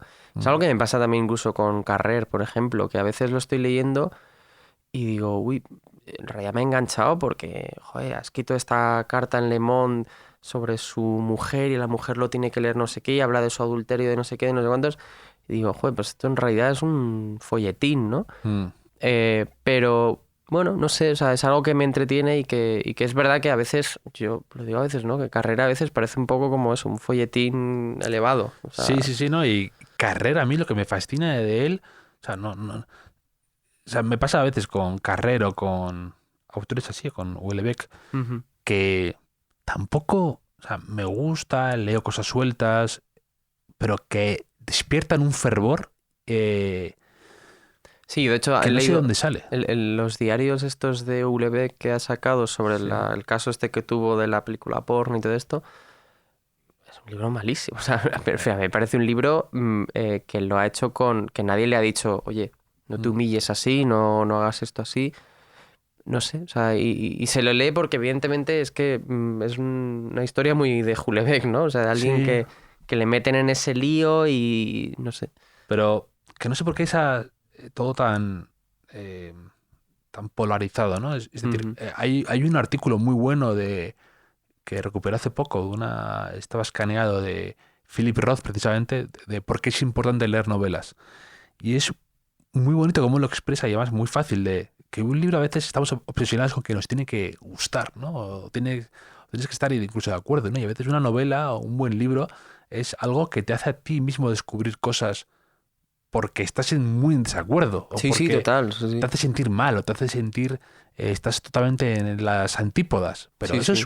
eso en el fondo es un libro bueno porque Sí, sí. te hace posicionarte, te hace descubrir cosas de ti mismo, o te hace reforzarte en ciertos argumentos o haces contigo mismo un poco es un sparring de tus ideas. Totalmente. Y además yo creo que hay bueno, está problema de esta mente literal, ¿no? De que a veces leemos los libros como muy literalmente, o sea, muy no literariamente, sino como muy... Si fuera un texto sagrado. Claro, o sea, y viendo solo la superficie, o sea, el ejemplo más claro es lo de Lolita, ¿no? Es que a mí me encantaría hacer como un seguimiento de toda la gente que va descubriendo Lolita y dice, pero esto como tal, no sé qué, pero qué horror, ¿cómo puede esto tal? Que es una glorificación de esto y es como, es el ejemplo claro de lectura literal, ¿no? De no saber ver ese estudio de la maldad, ¿no?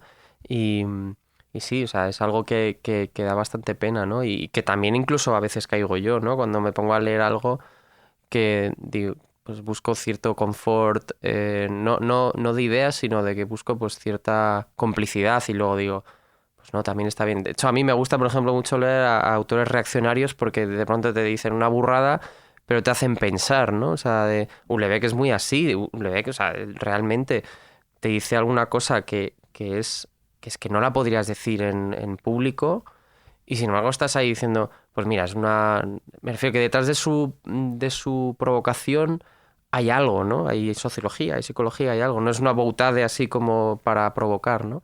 Entonces siempre agradezco eso, ¿no? También de Huysmans, por ejemplo, que es uno que le gusta mucho a Houellebecq, que lo lees y dices, este es un hombre que es que está en contra de... O sea, le parecen progresistas hasta los contrarrevolucionarios de la Revolución Francesa. El Huysmans es como el libro...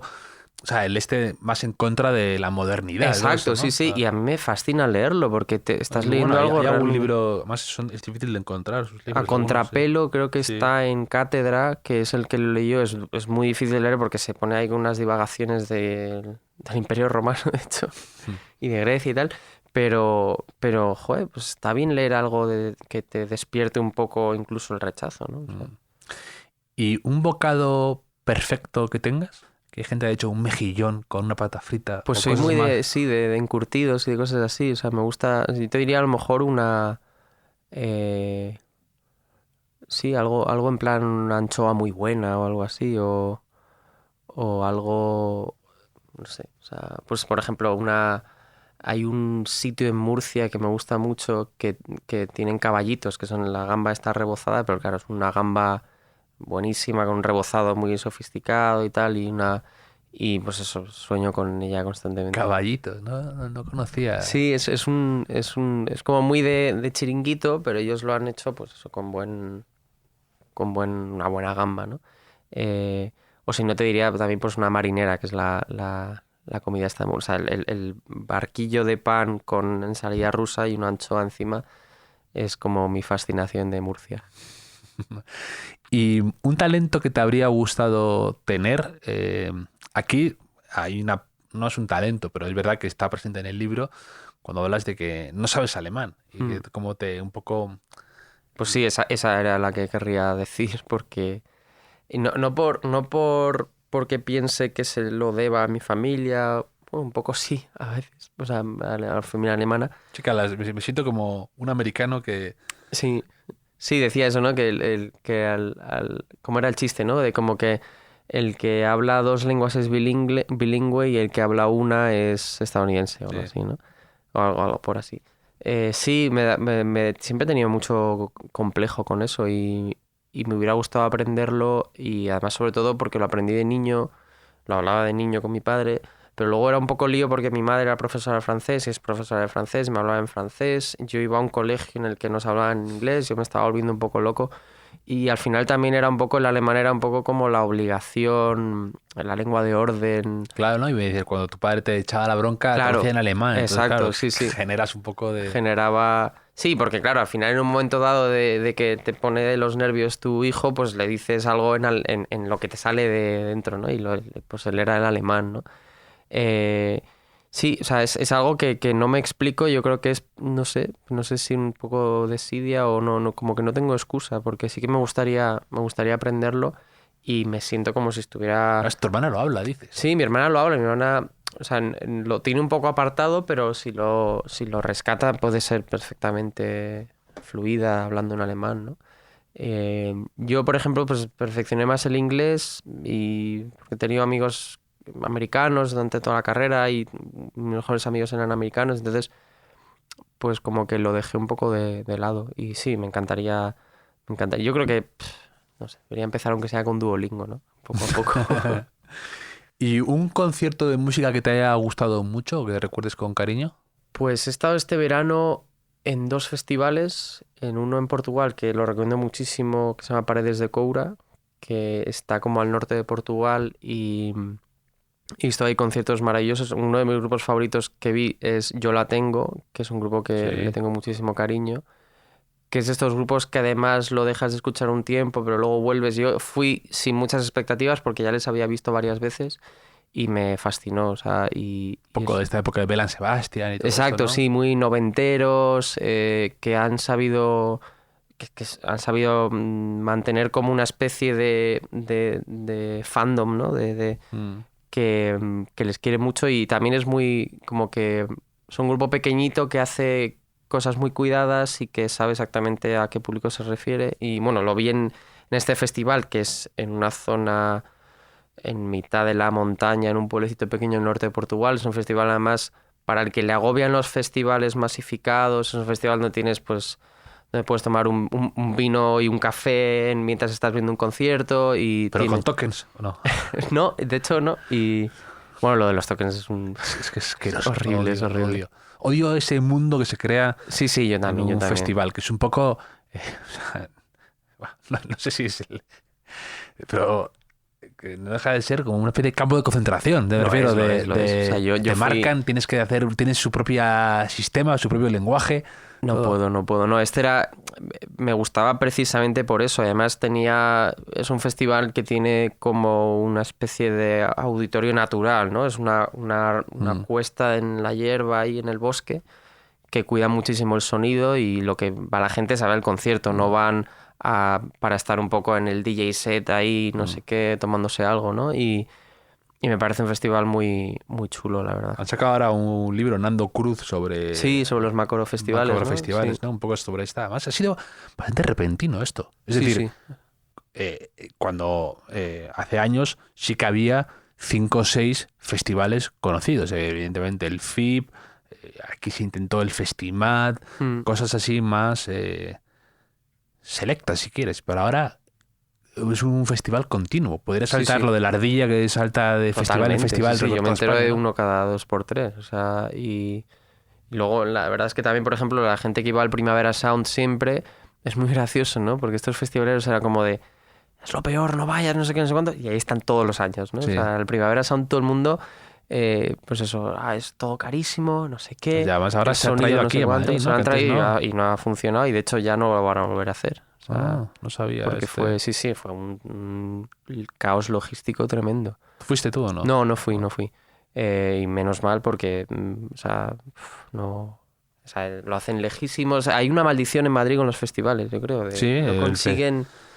Pero también fui, por ejemplo, me invitaron porque no hubiera ido por mi cuenta al Mad Cool y era una experiencia que yo no quiero repetir. O sea, ¿Tienes tu foto con la noria esa o no? O sea, eso es lo que en Instagram es lo que peta. Madre o sea. mía. No, eso es es como el metaverso. Ese sitio es el metaverso. Sí, es como una especie de... El metaverso es una especie de festival. El metaverso está en Sí. Villaverde Alto. Sí. Me gusta esa frase. ¿Un hotel favorito que tengas buen recuerdo o buen... Estoy pensando... Sí que me acuerdo, volviendo a Portugal, en Oporto estuve en un hotel que era muy antiguo, era una antigua pensión que la tenían con los mismos muebles antiguos y la señora abajo esperando y no sé qué, que tenía una ventana que daba al museo arqueológico, al patio del museo arqueológico, entonces era un sitio súper tranquilo, que estabas asomado a la ventana y veías a los gatos por las antigüedades que había ahí de antiguas estatuas y cosas así. Y pues eso, me sentí un poco, pues, Sostiene Pereira o algo así, ¿no? O sea, Sostiene Pereira. ¿El primer disco que te compraste con tu dinero, te acuerdas? perdón. ¿El primer disco que te compraste con tu dinero, te acuerdas? Yo creo que sí que me acuerdo que era el Meteora de Linkin Park. Yo era muy fan de El Linkin Park. Ricardo Duda más new metalero. Sí, ¿sabes? yo soy muy metalero, o sea, me gusta mucho el metal extremo. Y me acuerdo comprarlo en una tienda que estaba en Gran Vía, que era... Madrid Rock o algo Sí, así. Madrid Rock, Era sí. Madrid Rock, ¿no? Que cerró. Yo me acordé de niño ahí, de la mano de... Bueno, niño, yo que sé, tendría ya 11 o 12 años. Y sí, me acuerdo perfectamente. Que de Linkin comprar Park quedaban en un parque que se llamaba Lincoln y hostia, eso no lo sabía. como Linkin es como lo fonético, ¿no? Linkin. Ah, claro, sí, como lo pronunciarías Lincoln. Sí. Sí, que No sabía yo. el tipo se suicidó. Sí. Chester Bennington, Sí, ¿no? Creo que era algo Bennington, así. Sí. Sí, Linkin Park y todos esos grupos de esa época. Yo creo que es el único que de ese new metal aguanta, de que puedo escucharlo ahora sin querer tirarme por la ventana. En cambio, das la espalda a Limp Bizkit, a Korn.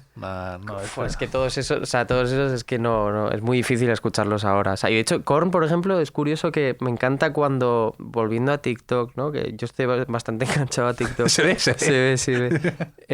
Porque a veces tengo la cabeza muy tal y digo, quiero hacer el zapping del siglo XXI, que es TikTok, o en realidad es Instagram Reels también, ¿no? Y de estas canciones que de pronto algún chaval de 17 años descubre y dice... Escuchad esto, es buenísimo, ¿no? Y es una canción de Korn del 94. Sí. Y entonces de pronto se convierte ya en meme, ¿no? Y lo usan para otros vídeos, ¿no? Y me parece fascinante, ¿no? El otro día hay un grupo que se llama Slow Dive que me gusta mucho, que el tipo que tiene ya 50 años, su hija sabía de toda la vida que él tenía un grupo, pero dice, el grupo de papá, no sé qué, no sé cuántos, hasta que se hizo viral una canción de ese grupo en TikTok. Y todos los chavales de su clase la estaban poniendo. Y entonces ya dijo, hombre, es que es mi padre, ¿no? Y empezó ya a decir como... Es muy gracioso cómo funciona la música en TikTok, ¿no? Sí. Los grandes éxitos que de repente se hacen por eso, ¿no? De hecho, había también... aquí lo citó alguien, no me acuerdo bien, que hablaba de que había un muy compartido de unas ratas peleándose por un churro con Linkin Park de fondo. Es una mezcla de elementos. Me encanta cuando usan eso como meme, ¿no? Cuando hay dos que te caen mal en Twitter peleándose y la gente pone 2 ratas peleándose por un churro. Sí. Pues de esa época también los que estaban muy bien, que son los que también se han mantenido bien y tenían una de prestigio, eran los Deftones. Ah, sí, Deftones. Chino Moreno. Sí. Eso sí que creo que mantienen. Nine Inch Nails, Deftones, todos estos yo creo que son grupos que los vuelvo a escuchar y de hecho han hecho Trent Reznor, de hecho ha hecho muchísimas cosas, ha hecho bandas sonoras, ha hecho cosas Ahora electrónicas. va a hacer la banda sonora de la nueva película con Fassbender de David Fincher. Ah, ostras, pues... de hecho creo que hizo alguna estuvo en la de Seven, creo, de hecho. Incluso, sí, en Millennium o alguna de estas de Fincher. Sí. También está en la de la red social. Sí. No, y me parece muy interesante. Además es gente que se ha sabido adaptar bastante bien. No han seguido en esa cosa rancia del new metal, que es una cosa muy hortera. No sé. Vaya, dando la espalda a Isaiah Berlin y al new metal. Madre mía, estoy descubriendo mucho de Ricardo Duda. ¿La primera película que quisiste ver 2 veces? ¿Porque te había impactado algo? ¿O quisiste entenderla? Yo creo que Cinema Paradiso. Y no quizá porque hubiera nada que tuviera que descifrar, sino porque me gustó muchísimo. Era mi película favorita de adolescente y le sigo teniendo mucho cariño cuando la veo. Y de hecho la versión extendida no me gustó porque le venía bien el corte y me parece una película muy bonita y un melodrama que al final funciona sin que pienses que te están haciendo ese porno emocional para que llores, ¿no? O sea, me parece que el final es una cosa preciosa y me peleo con quien diga lo contrario, ¿no? Qué poco funcionan esas...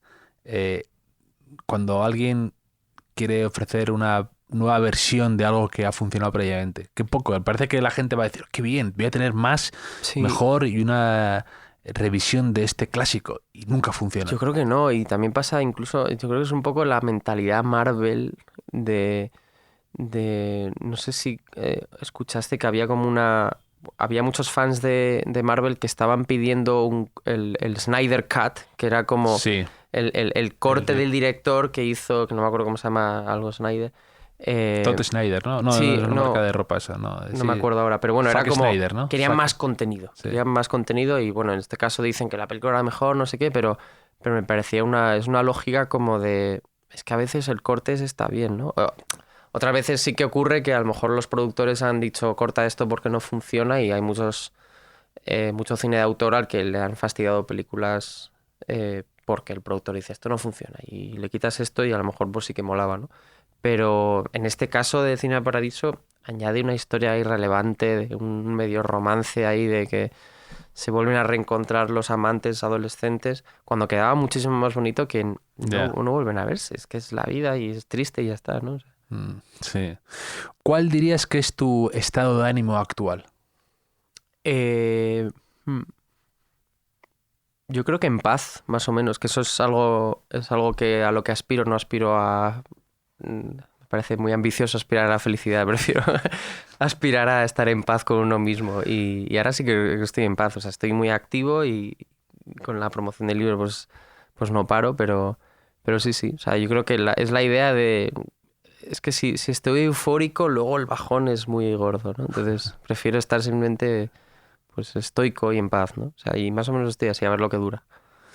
¿Y una posesión preciada que guardes, que tengas especial cariño? A lo mejor ahora que hayas, pues eso, has indagado mucho en tu vida familiar, si conservas algo con cariño o que no tenga nada que ver con eso. Sí, tengo, o sea, aparte de la parte del archivo de la familia, evidentemente pues el pasaporte de mi abuelo, aunque sea una cosa muy siniestra, es algo que quiero conservar porque es parte de la historia de Europa y del mundo y es una cosa tal.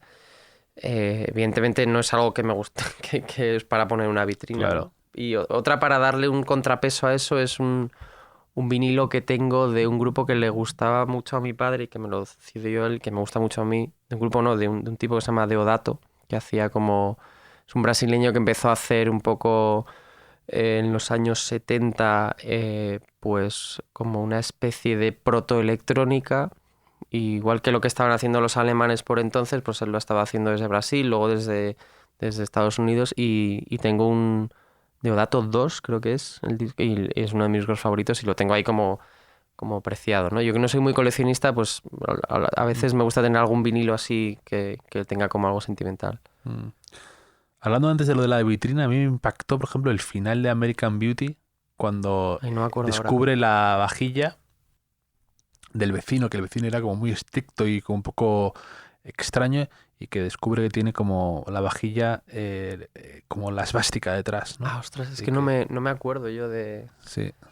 ¿Es de American Beauty o de American History? No. No, American History X es la de Edward Norton. Esta es, Claro, como has dicho lo de la esvástica, he hecho sí, esa claro. asociación. Esta es la de American Beauty, Sí, que es sí. un poco más como inesperado el que te lo Pues no me encuentras acuerdo, la así. tengo que ver, la vi hace Sí, muchísimo. del año 99, que de esa época que sacaron muchas pelis buenas. Ujú. Y esta está bien, la de American Beauty. Es una película muy... A mí me gustó mucho, con Kevin Spacey, Christina Ricci... Esta no es la de la Perdón, escena de Mena la Suvari. bolsa... Sí, Esa, sí. claro, sí. Que sale, ese es el hijo que grababa todo. Que grababa la y bolsa en el decía- aire o algo así. Y decía, sí. a veces no puedo controlar tanta belleza del mundo, ¿no? Y es verdad que me decía como una especie de ballet, esa bolsa en el aire, Sí, sí. que se ha parodiado mucho, Sí. pero era una escena... Pues la voy a bonita. ver de nuevo a ver qué tal. Un mentor que has tenido en tu vida, que te haya abierto paso o camino, que tú leas, te haya eso, iluminado un poco con antorchas, tú... Sí, yo creo que Daniel Gascón. O sea, claramente desde el principio una cosa que yo le aprecié y esto, como antes le hemos estado diciendo, no me acuerdo bien de su nombre, o sea, del nombre de su libro, pues ahora voy a compensarlo, ¿no?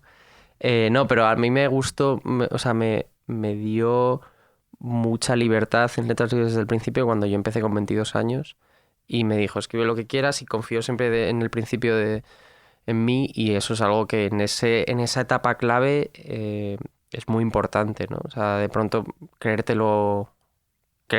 de verdad lo que estás haciendo y lo que estás escribiendo y lo que estás pensando pues merece la pena, ¿no? Y también le he copiado muchísimo, o sea, le he copiado muchísimo el estilo de escribir, ¿no? O sea, a mí me gusta mucho su manera de escribir y porque él creo que es muy de la tradición anglosajona de la claridad, ¿no?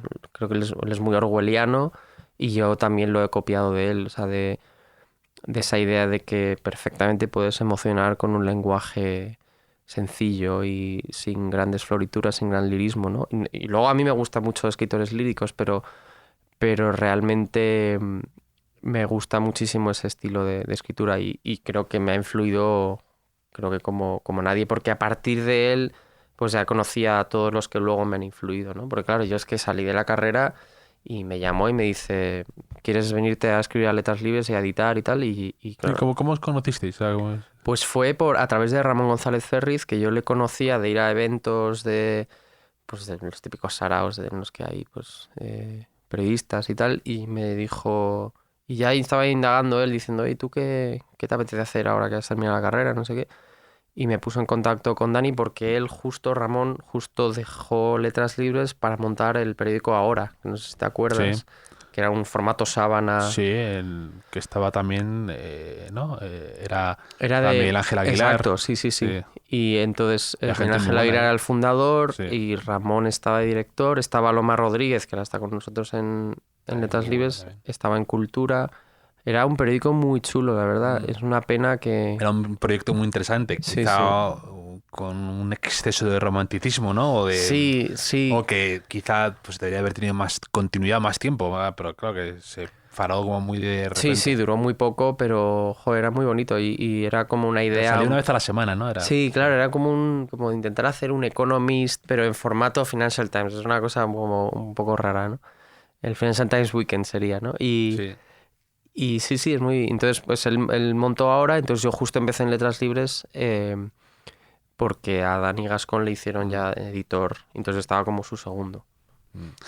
¿Un punto de inflexión en tu vida? Quizá ese. O alguno más así, un punto de que tu camino de repente se bifurca hacia un lado. Sí. ¿Pues una decisión?